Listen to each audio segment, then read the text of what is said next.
সন্মানীয় ৰাইজ, এই আপোনালোকে চাওক কচুৱা বজাৰৰ 2 নং ৰোডত প্ৰবল বৰষুণৰ ফলত ৰাস্তা ঘাটত পানী উঠি গৈছে।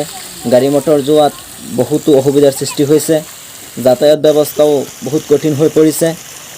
এয়া চাওক কণ কণ ল'ৰা ছোৱালীয়ে ৰাস্তাত কেনেকৈ ঘূৰা ফিৰা কৰি আছে, ঘৰত যাব পৰা নাই, ঘৰৰ সন্মুখত পানী। জনসাধাৰণৰ তৰফৰ পৰা চৰকাৰৰ ওচৰত এটি আবেদন থাকিল যে কচুৱা বজাৰৰ পৰা এইখিনিলৈকে এটা নলাৰ ব্যৱস্থা কৰি দিয়ে যেন। যদি ইয়াত নলা নহয়, ৰাস্তাটো নতুন বনোৱা হৈছে, কিজানি ৰাস্তাটো ভাঙি যাব পাৰে। ইয়াত কোনো নলাৰ ব্যৱস্থা নাই।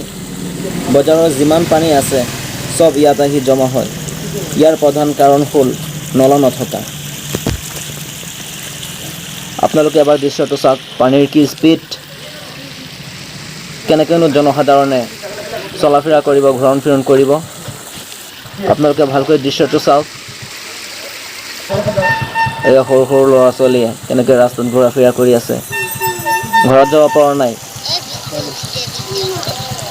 এই আপোনালোকে চাওক, মোৰ ভাইটি এজন ঘৰত যাব পৰা নাই, ঘৰৰ সন্মুখত ইমান পানী। অলপ বৰষুণ হওঁতেই ইয়াত পানী জমা হৈ যায়। চৰকাৰে ইমান টকাৰ বাজেট ধৰি ৰাস্তাটো বনাইছে, যদি এটা নলাৰ কাৰণে ৰাস্তাটো বেয়া হৈ যায় তেন্তে ইমান টকা খৰচা কৰাটো বেকাৰ হ'ব। এই আপোনালোকে দৃশ্যটো চাওক এবাৰ ৰাইজ, কিমান পানী।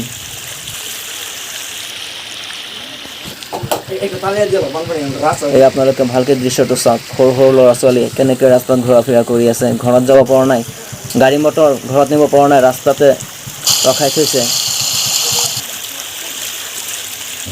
এই আপোনালোকে চাওক, কণ কণ ল'ৰা ছোৱালীয়ে ৰাস্তা ঘাট কেনেকৈ ঘূৰা ফিৰা কৰি আছে, সন্ধিয়া হৈ আছে, ঘৰত যাব লাগে, পথাৰত বহিব কিন্তু ঘৰত যাব পৰা নাই, ঘৰৰ সন্মুখত পানী, কেনেকৈনো ঘৰত যাব।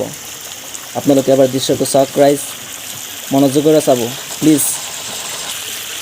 যদি ইয়াত এটা নলা থাকিলে হয়, নিশ্চয় এনে সমস্যাৰ সন্মুখীন নহ'ল হয় আমাৰ জনসাধাৰণ। এয়া কিমান কষ্ট কৰি মাতৃসকলে যাব লগা হৈছে।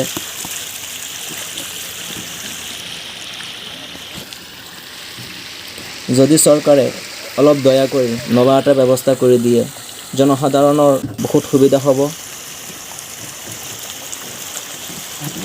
জনসাধাৰণৰ তৰফৰ পৰা চৰকাৰলৈ বিনম্ৰ অনুৰোধ থাকিল যে অতি সোনকালে ইয়াত এটা নলাৰ ব্যৱস্থা কৰি দিয়ে। এয়া চাওক, আপোনালোকে দৃশ্যটো চাওক।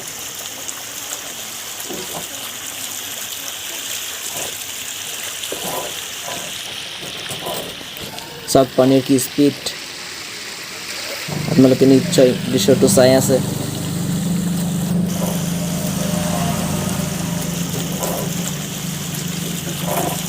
এয়া চাওক, এইফালে ৰাস্তা প্ৰায় ভাঙিবলৈ ধৰিছে। মাত্ৰ কেইদিনমান আগত ৰাস্তাটো বনোৱা হৈছে। এয়া চাওক, আপোনালোকে দৃশ্যটো চাওক ৰাইজ। যদি ভিডিঅ'টো আপোনালোকে ইউটিউবত চাই আছে তেনেহ'লে ভিডিঅ'টো ছাবস্ক্ৰাইব আৰু লাইক কৰিব, আৰু যদি ফেচবুকত চাই আছে তেতিয়াহ'লে শ্বেয়াৰ আৰু লাইক কৰিব। যিমান পাৰে আপোনালোকে শ্বেয়াৰ কৰিব।